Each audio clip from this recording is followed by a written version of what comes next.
আলবেনিয়ার রাজধানী তিরানা থেকে ৪৫ minute drive করার পরে আপনি পৌঁছাবেন ডুরেস নামক জায়গায়। সেটা সম্পূর্ণ সমুদ্র উপকূলবর্তী এলাকা। এখানে অনেক হোটেল আছে, রিসোর্ট আছে, তার ভিতরে আবার নতুন নতুন অনেকগুলো তৈরিও হইতেছে, যেগুলোতে আপনি সময় কাটাইতে পারবেন বাচ্চাদের নিয়ে অথবা পারিবারিকভাবে। খাবার দাবারের কথা বলতে গেলে আপনাকে অনেক রকম অপশান দেওয়া আছে। আপনি আরবিক দোকান আছে, মুসলমানদের দোকান আছে, গ্রিক শপ আছে। আশেপাশে আপনি পাবেন পর্যাপ্ত পরিমাণ কেনাকাটা করার জন্য ঔষধের দোকান সহ বিভিন্ন রকম ফার্মেসি। আপনি যখন বাইরে ঘুরতে আসবেন তখন অনেক রকম শারীরিক সমস্যা হতে পারে, অসুখ বিসুখ। তো ফার্মেসিগুলো খুব টুরিস্ট স্পটে খুব জরুরি।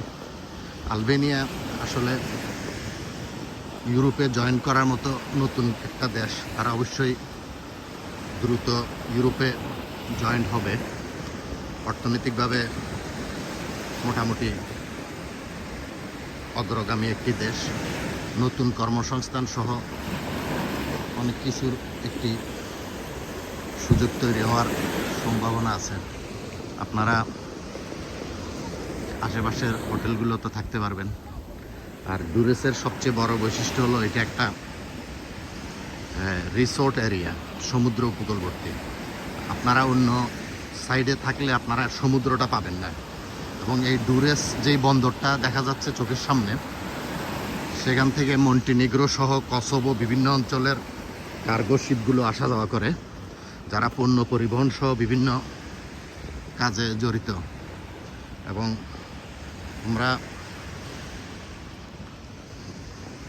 এখানে আসলে ওরা কিছু সংস্কার কাজে বিভিন্ন কনস্ট্রাকশন কোম্পানি জড়িত। এবং দেখলে বোঝা যায় আপনি তুরস্কর আন্টালিয়াতে গেলে যেই সুবিধাটা পাবেন, তার পাশাপাশি আপনি পাবেন আরও অন্যরকম সুবিধা। যেরকম তুরস্কর আন্টালিয়াতে এখন ব্যাপক পরিমাণ লোক সমাগমের কারণে আপনি যদি একটু নিরিবিলি পরিবেশ খুঁজেন, তাহলে অবশ্যই আপনার পরবর্তী পছন্দের জায়গাটি হবে আলবেনিয়ার ডুরেস। এবং যেটা আমি রেকমেন্ড করি, এখান থেকে আপনি 3.5 ঘন্টা ড্রাইভ করে আপনি যেতে পারবেন মন্টিনিগ্রো সহ কসোভো আশেপাশে এবং বসনিয়া সহ বলকান দেশগুলোর অনেক কাছাকাছি বর্ডারগুলো পাবেন আপনি এই দেশের সীমান্তে পার হওয়ার সময়। তারা আপনাকে সহযোগিতা করবে। প্রত্যেকটা দেশের বর্ডারে ঢোকার সময় আপনি দেখবেন পাসপোর্ট কন্ট্রোল আছে, সেখানে আপনি পর্যাপ্ত কাগজপত্র দিবেন। একটা জিনিস মনে রাখবেন, এইসব চেক পয়েন্টগুলোতে খুব তাড়াহুড়ো করা হয়, ফলে একজনের পাসপোর্ট আরেকজনকে ভুলে দিয়ে দেওয়ার সম্ভাবনা থাকে। এবং তার সাথে আপনার সাথে যদি 5-7টা পাসপোর্ট থাকে একসাথে, আপনি দেওয়ার সময় এবং নেওয়ার সময় এগুলো পারলে ভিডিও ফুটেজ, না পারলেও একটু সতর্কতার সহিত গণনা করে নেবেন, যাতে আপনাকে কোনো পরবর্তীতে ভোগান্তির শিকার হতে না হয়। এই ধরনের অনেক ধরনের আমার আত্মীয় পরিচিত লোকদের ভিতরে এই ধরনের কিছু অভিজ্ঞতা আছে, যেটার কারণে তাদের ভ্রমণকালীন সময়টা ব্যাহত হয়েছে। আপনারা সবসময় ভ্রমণ করার মূল বিষয়টা হলো আপনাকে খেয়াল করতে হবে সেটা হলো সতর্কতা। আপনি যদি নিরাপদেই থাকতে না পারেন, তাহলে আপনার ভ্রমণটা এক সময় আপনার জন্য একটি বিষাদে পরিণত হবে। সুতরাং আমার দিক থেকে সেইটা হলো, যদি বাচ্চা কাচ্চা থাকে তাহলে তো আরও ডবল সতর্কতা। বিশেষ করে বাচ্চারা যখন আপনার সাথে হলিডে আসবে, তখন দেখবেন এরা একটু এলোমেলোভাবে অতি উৎসাহিত এদিক সেদিক দৌড় দেওয়ার চেষ্টা করবে। কোনো রকম বিপদ আপদ এড়িয়ে আপনার হলিডেকে নিরাপদ করার জন্য আপনাকেই বাড়তি সতর্কতা নিতে হবে। সুতরাং আমরা অনেক দূর হাঁটতে হাঁটতে আসলাম। এদিকে বাচ্চারা সাগর পাড়ে আছে। আমি শুধু ডুরেসের সামান্য সীমান্তবর্তী অঞ্চলটা দেখানোর জন্য আপনাদেরকে এখানে পর্যন্ত আনলাম। আপনারা সামনে দেখতে পারবেন আলবেনিয়া, এটা হলো একটা, দেখবেন বড় বড় জাহাজ আছে এখানে, এখান থেকে মাল সামানা ইত্যাদি তাদের পার্শ্ববর্তী দেশগুলোতে আমদানি করা হয়। আমদানি রপ্তানি সহ বিভিন্ন, এটা একটি কৃষি প্রধান দেশ, পর্যাপ্ত পরিমাণ অলিভ গাছ। তারপরে একটা জিনিস হলো তাদের প্রতিটা বাড়িতে শখানিকের উপরে ডালিম গাছ পাওয়া যায়, যেটা আসলে অন্যান্য অঞ্চলে খুব বিরল।